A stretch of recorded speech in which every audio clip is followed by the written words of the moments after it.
2026 বিশ্বকাপে নতুন অধ্যায়ের সূচনা হয়েছে। প্রথমবারের মতো 48টি দল নিয়ে মাঠে গড়িয়েছে ফুটবলের সবচেয়ে বড় এই আসর। ফলে বদলে গেছে নকআউট পর্বে যাওয়ার সমীকরণ। যুক্তরাষ্ট্র, মেক্সিকো ও কানাডাতে আয়োজিত এবারের বিশ্বকাপের দলগুলোকে 12টি গ্রুপে ভাগ করা হয়েছে।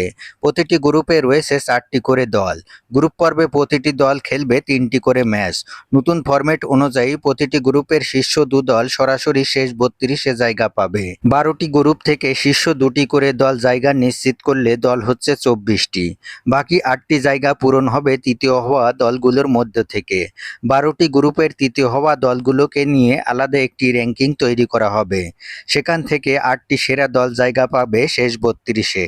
অর্থাৎ গ্রুপে তৃতীয় হওয়া দলগুলো সমীকরণের ভিত্তিতে নকআউট পর্বে যাওয়ার সুযোগ পাবে। ফিফার নির্ধারিত সমীকরণ অনুযায়ী প্রথমে দেখা হবে গ্রুপের তৃতীয় হওয়া দলের অর্জিত পয়েন্ট, গোল ব্যবধান ও নিজেদের করা গোলের সংখ্যা।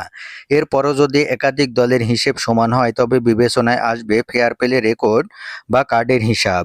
এই নিয়মের ভিত্তিতে নির্ধারিত হবে কোন 8টি তৃতীয় স্থান অর্জনকারী দল শেষ 32-এ জায়গা পাবে। এবারের বিশ্বকাপে মোট ম্যাচ অনুষ্ঠিত হবে 104টি। গ্রুপ পর্বের খেলা শেষ হবে আগামী 28শে জুন। এরপর শুরু হবে শেষ 32-এর লড়াই, যা চলবে আগামী 4 জুলাই পর্যন্ত। এরপর শেষ 16 কোয়ার্টার ফাইনাল ও সেমিফাইনাল পেরিয়ে 19শে জুলাই নিউ ইয়র্কের নিউ জার্সি স্টেডিয়ামে অনুষ্ঠিত হবে আসরের মেগা ফাইনাল।